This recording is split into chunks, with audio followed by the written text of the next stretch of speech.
Hey guys, today we're tackling the basics of music theory and how you can start using it to compose your own music. Let's do this.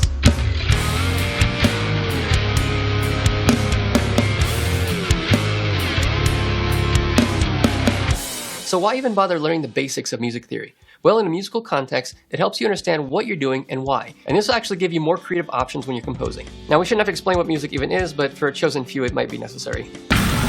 Music is typically made up of three components: sound, rhythm, and notes. Now, music is all about patterns. You'll typically find patterns when it comes to sounds, the notes, and the rhythms in pretty much any song you hear. Almost. Notes are like the alphabet of music. So there are 12 unique notes that form the foundation of everything we play and hear. These notes are A, B, C, D, E, F, and G, and these are called the natural notes. Now, there are notes that fall in between some of these notes that fill in the gaps, and these are typically called sharps. Now, these can be clearly seen on a keyboard or piano when you see the white and black keys. Now, sharps can also be referred to as flats if you think of it from the opposite direction. Depending on who's making the music and how they want to see it, they might refer to these notes as flats, but they're essentially the same note. Now, each note has its own pitch. Some are high, some are low. Now let's see how it applies to the guitar. Each string and each fret has its own note.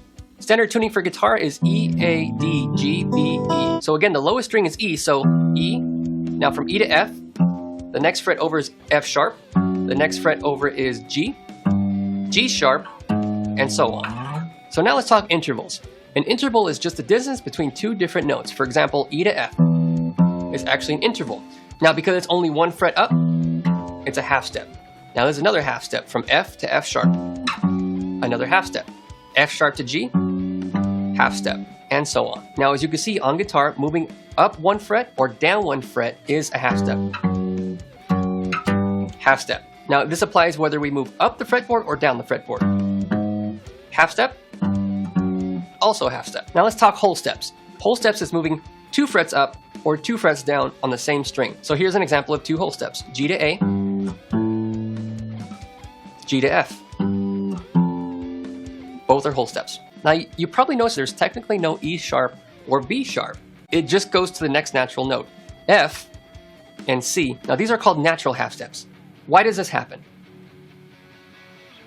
I guess it's music theory's way of saying close enough, let's move on. From the way I understand it, has to do with the frequencies and keeping things balanced between those 12 notes so that you can repeat them as you go up. So again, going back to the sixth string being E, next note up is a half step, which is F. The next natural note is a whole step. Next natural note is another whole step, A, B, and here's the B to C is only a half step. Okay? I mean, I didn't make the rules, so just go with it. So now that we know a little bit about intervals and where the notes are on the fretboard and what they're called, now let's talk about scales. Now when you play a scale, you're actually moving through a pattern of whole steps and half steps to create a recognizable sound or mood. So how does a scale work? Well, think of a scale as a musical recipe. Each recipe uses specific ingredients, or in this case notes, to create a flavor or a mood. Once you choose a scale, or at least know the scale that you're working with, now you can create chords, motifs, solos, and melodies. Scales are a roadmap that'll keep you on course, unless you're the brave soul that takes a scenic route. Now the most common scale is a C major scale, and it sounds like this. So let's count the notes from start to finish. 1, 2, 3, 4, 5, 6, 7, and back to C. Now that C note is the same as the C note that we started on, just an octave higher. That's why it's called the octave, because it's 8 steps. Now the major scale typically sounds bright and happy. Now you can use this anywhere on the fretboard.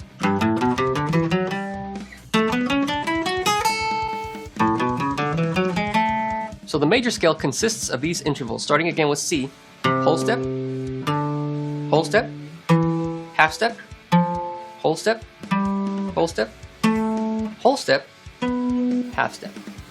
Back where we started. Now I highly recommend learning this scale not only horizontally, but vertically. So let's try that. So how do you find the next note without going horizontally? So let's try this. So we know the next note is here. Let's find it on the next string down. There it is. Same note. So we'll go half step, whole step. Okay, so we want the next note sounds like this. Let's find that on the next string down. Nope, too high. There it is. Same note. So let's start over.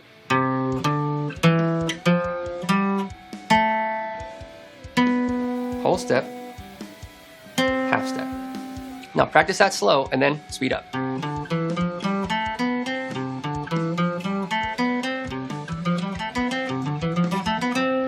Now this is a great exercise because now you're not only just working on your scales and memorizing the fretboard, you're also working on your dexterity. Now remember, these notes repeat all the way up the fretboard, so I'm going to stay in the C major scale but just move it higher. So instead of starting here, I'm going to start here. So the same notes run all the way up the fretboard, so learn that scale higher and higher.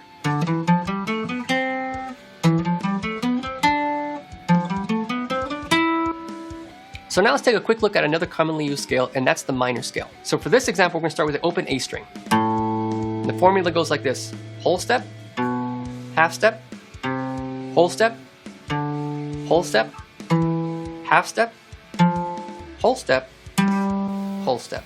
Back to A. As with any scale, you can use this anywhere on the fretboard. Just know that where you start is where the root changes.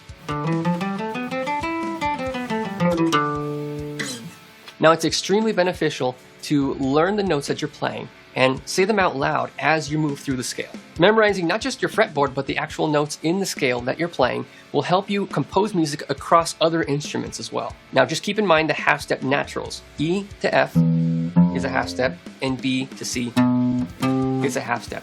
So for now, don't consider B sharp or E sharp. Just go to F or C. All right, there we go. Great job. In the next video, we're going to talk more about music theory, but how to build harmony using chords.